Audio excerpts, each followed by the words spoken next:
오늘 본문 말씀은요, 사실 제가 굉장히 많이 다뤘던 본문입니다. 제가 지금 청소년 2부도 다루고 있고요, 그리고 우리 청년대학부도 같이 하고 있는데 둘 다 설교를 썼던 본문입니다. 그리고 자녀를 위한 기도 모임에서도 한번 다뤘던 본문입니다. 저한테는 사실 굉장히 익숙한 본문인 것이죠. 네, 예배위원회에 소속되어 섬기시는 이렇게 수많은 분들과 그리고 함께 예배를 드리는 이 집교회 분들을 제가 생각하면서 고심 끝에 했던 거 또 해보자 라는 생각을 하면서 정하진 않았습니다. 다행히도 네, 했던 거 또 해보자가 아니라 이 본문으로 새롭게 주시는 하나님의 마음을 좀 전달하고자 오늘 본문을 정하게 되었습니다. 이 익숙한 말씀을 통해서요, 여러분들 가운데 주시는 하나님의 은혜가 충만하기를 이 시간 소망합니다. 네, 어린 시절에 학교 다니신 분들 다 계실 겁니다. 전반적으로 소학교를 가신 분도 있을 것이고, 초등학교, 네, 아시죠? 여러 가지 학교들이 있습니다. 국민학교 이런 것도 있을 텐데, 네, 그 학교를 다니던 어린 시절을 잠시 떠올려 보시면 좋을 것 같습니다. 네, 그 시절에 장래 희망을 쓰시는 분이 많이 계셨을 거예요. 어린 시절에 꼭 보면은 숙제로 주는 게 장래 희망을 써봐라 라는 것입니다. 혹시 그때 뭐라고 적으셨는지 기억하시는 분 계십니까? 네, 아마 남들에게 말은 못해도 이미 다들 알고는 계실 겁니다. 저는 어렸을 때 경찰관도 적었었던 것 같고요. 네, 좀 어울리는 것 같죠? 네, 교사도 이렇게 적었던 기억이 있습니다. 그러고는 이제 한 중학교 지나서부터는 작가를 굉장히 많이 적었던 기억이 있습니다. 확실한 거는 제가 그 모든 장래 희망을 적으면서 목사라고 적었던 적은 없었습니다. 그런데 제가 이 자리에 있더라고요. 어느 날 정신을 차려보니. 그래서 하나님의 인도하심은 굉장히 신부막직하다. 네, 그런 말은 곱씹을수록 맞는 말인 것 같습니다. 그게 아마 저만의 이야기는 아닐 것 같습니다. 함께 예배를 드리시는 여러분들도 어린 시절에 적었던 그 장래 희망, 여러 가지 것들이 있을 거고, 그 장래 희망이 지금의 모습이랑 똑 닮아 떨어지냐라고 했을 때 그렇지 않은 분들이 있을 겁니다. 그 중에서는 또 하나님께서 주신 뚜렷한 사명들이 있어서 끝까지 이렇게 잘 일치하는 경험을 하시는 분도 계시겠지만, 장래 희망과 현재 인생이 일치하는 경우는 그렇게 많지 않습니다. 제가 여러분들께 한 가지 약간의 장담을 해보자고 한다면, 그 장래 희망 칸에 여러분들 가운데 예배자라고 쓰신 분들은 아마 없을 것이라 생각됩니다. 혹시 찬양대회라고 적으신 분도 없으실 것이고요, 찬양팀을 하겠다라고 장래희망에 적으신 분은 없을 겁니다. 하물며 그 장래희망에 종이라는 단어를 적으신 분은 아마도 없을 겁니다. 제가 장지질 일이 생기지 않기를 바라고 있습니다. 혹시 있으시다면 심심한 죄송한 말씀을 좀 드리도록 하겠습니다. 오늘 본문의 말씀은요, 바벨론의 포로로 잡혀갔었던 종이 되었던 이스라엘 백성들의 이야기입니다. 그런 이스라엘 백성들에게 주신 하나님의 말씀입니다. 종이라는 굉장히 고급진 언어가 있지만 사실 이 포로라는 것은 노예를 뜻합니다. 장래 희망에 노예라고 적으신 분들은 아마 없을 테지요. 노예의 삶이라는 것은 주인을 위해서 살아가야 합니다. 그들의 정체성, 노예들의 정체성은 철저히 제국의 부속품, 주인의 부속품입니다. 감정을 드러내서도 안 되고 그렇게 종교를 가질 수는 더더욱 없는 것이 노예들의 삶이었다는 것이죠. 바벨론 감독관들이 시킨 일들을 열심히 하다가도 야, 너네 민족의 노래를 한번 해볼래? 하면은 거기에서 울면서라도 자기 민족의 노래를 해야 했던 것들이 이스라엘 민족들의 현 상황, 현 주소였다는 겁니다. 그것이 노예 이스라엘의 운명이었고, 그런 이들에게 주신 말씀이 오늘 말씀인데, 오늘의 말씀을 함께 읽어보도록 하겠습니다. 이사야서 43장 21절입니다. 띄워주시겠어요? 네, 좋습니다. 함께 읽도록 하겠습니다. 시작. 이 백성은 내가 나를 위하여 지었나니 나를 찬송하게 하려 함이니라. 아멘. 그저 한 문장입니다. 딱 한 줄에 불과한 문장인데, 이 문장은 존재의 근간을 뒤흔드는 어떤 해방을 선포하고 있습니다. 노예인 나를, 이스라엘 백성으로 지금 잡혀와 있는 노예인 나를 하나님께서 지으셨다랍니다. 하나님께서 의도하셨고 하나님을 위하여 지어진 작품들이 바로 이스라엘 백성이다라고 오늘 본문은 말하고 있습니다. 이 문장을 이스라엘 백성들의 입장에서 읽어보면 이렇게 읽혀집니다. 너희는 바벨론을 위해 지어진 것이 아니다. 너희는 나 여호와를 위해 지음받았고 결국 나를 찬양하게 될 것이다. 이렇게 읽혀질 것입니다. 이 말씀은 굉장히 위로가 되는 말씀입니다. 여기까지가 우리가 보통 말씀을 읽는 방식입니다. 세상이라는 바벨론 속에서 살아가는 우리 자신을 이스라엘에 투영하여 위로를 얻는 게 일반적인 도법입니다. 하지만 성경은 위로의 거울인 동시에 우리의 사역을 비추는 도전의 거울이기도 합니다. 오늘 특별히 예배를 위해 헌신하는 우리 예배위원회에 소속된 모든 분들과 함께 예배드리는 모든 이들에게 또 헌신에 대한 힌트를 얻어가는 시간이 되었으면 좋겠습니다. 우리에게 주어져 있는 이 시점을 조금 옮겨보도록 하겠습니다. 이스라엘이 아닌 바벨론의 자리에 놓고 이 말씀을 다시 읽어보겠습니다. 우리는 늘 성경 속 이스라엘의 입장 혹은 주인공의 입장, 그것들에 위로받는 것이 굉장히 익숙합니다. 나의 섬김이 다른 사람에게 이 바벨론과 같은 억압이 될 수 있다, 그런 생각들은 잘 하지 않습니다. 예배를 위해 헌신하는 우리가 어떻게 바벨론이 될 수 있겠느냐 반문하실 수 있을 것입니다. 우리의 중심이 흔들리고 우리의 정체성이 흔들리게 될 때 그렇게 됩니다. 오세암의 작가이신 정채봉님의 처음 마음으로 돌아가라에 기록되어 있는 짧은 글을 제가 함께 나누고 싶습니다. 세탁소에 갓 들어온 새 옷걸이에게 헌 옷걸이가 한마디 하였다. 너는 옷걸이라는 사실을 한시도 잊지 말길 바란다. 새 옷걸이가 물었습니다. 왜 옷걸이라는 것을 그렇게 강조하시는지요? 헌 옷걸이가 대답했습니다. 잠깐씩 입혀지는 옷이 자기의 신분인 양 교만해지는 옷걸이들을 그동안 많이 보았기 때문이다. 이렇게 이야기하였습니다. 우리에게 주어진 여러 직분과 달란트들이 있습니다. 목자, 안내위원, 찬양대, 찬양팀, 그리고 이 말씀들을 전하는 저도 또한 같은 직분과 달란트를 가지고 있습니다. 그렇게 주어져 있는 달란트들은 사실 옷걸이에 불과합니다. 리더십을 논하지만 우리의 정체성은 기본적으로 섬기는 사람입니다. 예수를 따르는 팔로우십으로 다른 누군가를 빛내주기 위해 있는 것이 우리의 사역, 우리의 헌신이라는 것입니다. 그런데 사역을 하다 보면 우리는 아주 비싸고 화려한 옷들을 입게 될 때가 있습니다. 찬양 인도라는 거룩한 옷을 입게 될 때도 있고요. 솔리스트라는 아름다운 옷을 입게 될 때도 있습니다. 예배를 책임지는 리더라는 권위 있는 자리도 서게 됩니다. 그냥 옷걸이가 그 옷을 입었을 뿐인데 그때 우리 안에 도사리고 있던 바벨론이 속삭입니다. 사람들의 박수갈채가 들리니 이 영광이 바로 너의 것이야 라고 속삭입니다. 이 속삭임 때문에 우리는 하나님의 음성이 아니라 박수갈채가 들리기 시작할 때 우리는 옷걸이라는 본질을 잊고 잠시 입은 그 옷이 내 신분인 양 교만해지기 시작합니다. 내가 없으면 이 예배가 안 된다라고 생각하고요. 나의 기준에 맞추지 못하는 다른 옷걸이들을 판단하고 정죄하기 시작합니다. 바로 그때 우리는 성도들을 섬기는 옷걸이가 아니라 그들을 억압하는 바벨론이 되는 것입니다.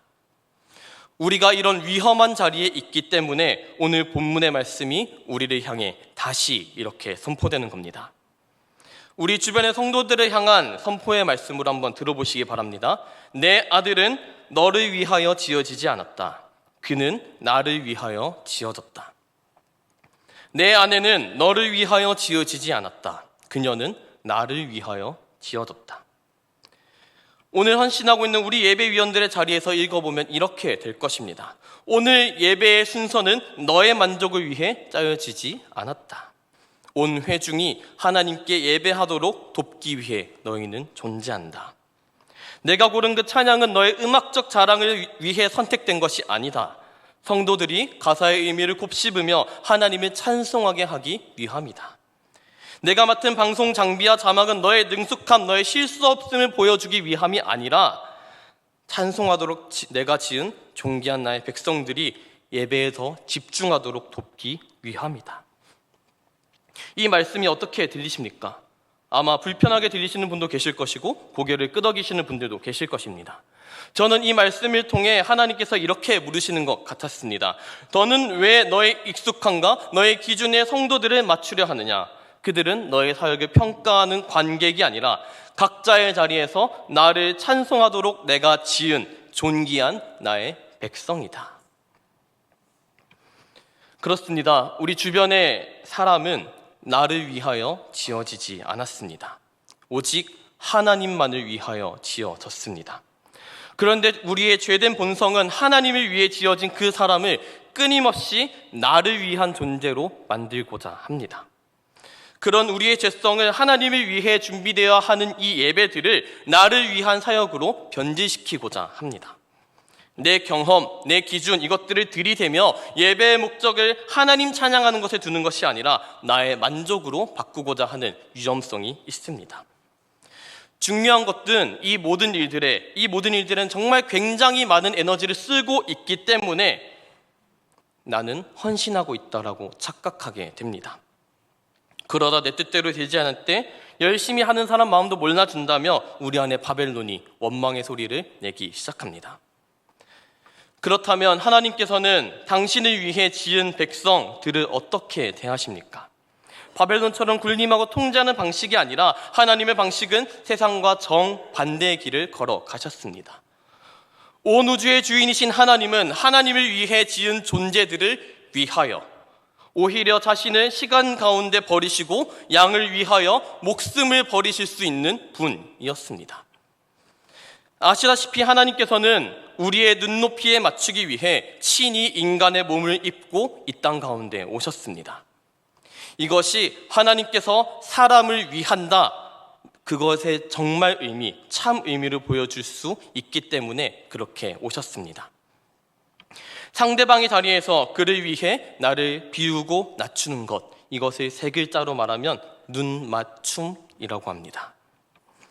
한 이야기를 좀 들려드리려고 합니다. 어느 교회 찬양팀에 새로 들어온 젊은 싱어가 있었습니다. 이 싱어는 목소리가 굉장히 큰데 음정과 박자가 굉장히 불안한 친구였습니다. 연습을 하는데 목소리가 너무 크니까 다른 사람들이 이 틀린 박자와 음정을 따라가게 될 정도로 굉장히 인도력이 있는 친구였습니다. 아주 골칫거리는 이 친구들을 가지고 있는 여러분들이 찬양 인도자라면 어떤 마음이 드셨겠습니까? 아마도 연습을 잠시 중단시키고 따라 나오려고 하지 않았을까요? 따로 데리고 나와서 음정은 이거고 박자는 이거야 라고 정확하게 다시 알려주고 들어가게 하지 않았을까 싶습니다. 그런데 그 인도자가 선택했던 것은 그 젊은 싱어를 지적하는 것이 아니라 일부러 그 싱어가 편안하게 낼 수 있도록 음역대를 한 키 낮춰주는 것을 선택했습니다. 그리고 그 싱어가 잘 타는 리듬인 4분의 4박자의 곡들로만 콘티를 편성해 주었습니다. 그 덕분에 연습을 잘 마치게 되고 어쩐지 자신감이 좀 올라갔던 그 젊은 싱어에게 어떻게 하면 더 편안하게 하나님을 찬양할 수 있을지 도울 수 있는 것이 있다면 알려달라고 그 인도자는 이야기하였습니다. 그 인도자는 실력을 증명하는 바벨론의 방식이 아니라 한 영혼이 하나님을 온전히 찬양하도록 돕는 하나님의 방식을 선택했습니다. 제가 그런 인도자였으면 참 감동적이겠지만 예상하시다시피 저는 그 젊은 싱어였습니다. 저는 그 인도자의 선택을 통해 예수님의 마음을 어렴풋하게 느끼게 되었습니다. 예배를 위해 준비하는 이 모든 준비들이, 찬양들이 섬김이라고 한다면, 진짜 성도들을 위하는 것이라고 한다면 우리는 우리의 익숙함과 기준들을 내려놓고 그들의 눈높이로 내려갈 필요가 있는 것입니다. 그들이 하나님 앞에서 자신의 모습 그대로 찬양할 수 있도록 우리는 보이는 곳에서 또 보이지 않는 곳에서 발판이 되어주는 역할을 감당해야 합니다. 예배를 위해 헌신하는 것은 굉장히 지치는 일인 것 같습니다. 아무도 알아주지 않는 것 같은 때가 있습니다. 그러나 오늘 말씀처럼 우리의 섬김의 방향이 나를 위함에서 하나님을 위함으로, 성도를 위함으로 바로 서게 될 때 우리의 모든 수고들은 그 자체로 하나님께서 기쁘게 받으시는 거룩한 예배가 됩니다. 물론 이렇게 섬기는 게 굉장히 어렵습니다. 그렇게 나를 버리고 또 버리고 이렇게 찬양을 하면서도 나의 기준을 내려놓으세요 라는 어떤 권면을 듣기만 하면 자존심이 팍 상해버립니다. 나의 익숙함을 포기하는 이 모든 행동들이 시스템적으로 손해처럼 느껴집니다. 내가 알고 있는 이 노하우가 너무 귀한 건데, 좋은 건데 왜 나도 몰라주지? 하게 되는 서운함이 틈탑니다. 그러나 그런 마음들이 틈탈 때마다 우리는 기억해야 합니다. 우리가 성도들의 눈높이에 맞추기 위해 무릎을 꿇을 때 비로소 우리는 가장 예수님을 닮은 모습이 된다는 것을 기억하시기 바랍니다. 우리의 섬김이 가장 빛나는 순간, 그 순간들은 화려한 조명 아래 있는 어떤 순간이 아니라 아무도 보지 않는 그곳에서 다른 이를 위해 기꺼이 나를 낮추는 그 순간임을 믿으시기 바랍니다. 저는 이러한 섬김의 정체성을 음악에 비유해 볼 수 있을 것 같습니다. 우리는 우리 자신을 오선지 위에 있는 음표라고 생각합니다. 정확히는 음표여야 한다라고 생각합니다. 그래서 내가 맡은 파트에서 소리를 내고 정해진 기능을 완벽하게 소화해야만 가치 있는 존재다, 제대로 예배를 드렸다라고 생각하게 됩니다. 그러다 보니 악보 위에 쉼표를 만나면 불안해집니다. 아무 소리도 내지 못하는 나는 쓸모없게 느껴집니다. 다른 파트의 화려한 연주를 위해 내가 잠시 침묵을 해야 할 때 나의 존재는 지워지는 것처럼 느껴집니다. 이것이 바로 우리를 기능으로만 평가하는 바벨론의 방식입니다. 그러나 모든 노래의 주인이신 하나님은 다르게 보십니다. 하나님께 쉼표는 텅 빈 무의미한 시간들이 아니라 음악 전체를 완성하는 꼭 필요한 침묵입니다. 쉼표가 있기에 그 전에 음표가 더욱 아름답게 울려지고, 쉼표가 있기에 다음 음표가 더욱더 힘있게 시작할 수 있습니다. 쉼표는 음악의 호흡과 감동을 불어넣으며 때로는 나의 쉼표가 다른 사람의 음표를 돋보이게 하는 아름다운 악보가 양보가 되기도 합니다. 하나님은 우리가 완벽한 기능을 소화하는 음표 기계가 되지 않기를 원하십니다. 그분은 우리의 존재 자체가 때로는 소리를 내고 때로는 침묵하며 다른 이들과 어우러지는 우리의 삶 자체, 그것을 아름다운 찬양으로 드리는 예배자가 되기를 원하십니다. 우리는 주신 달란트로 그저 기능을 소화하는 사람들이 아니라 하나님을 찬송하는 존재들입니다. 예수님을 닮아간다는 것이 예수님의 눈맞춤을 배워가는 것인 줄로 믿습니다. 아무도 아멘을 하지 않으실 거라 생각하지 못했습니다. 다시 한번 하겠습니다. 예수님을 닮아간다는 것은 예수님의 눈맞춤을 배워가는 것인 줄로 믿습니다. 아멘으로 화답하신 분들은 하나님을 위하여 지어진 한 영혼이 온전히 예배할 수 있도록 기꺼이 나를 비우고 그의 자리로 내려가셔야 하지 않겠습니까? 이제 우리는 먼저 눈을 낮추고 겸손히 물어봐야 합니다.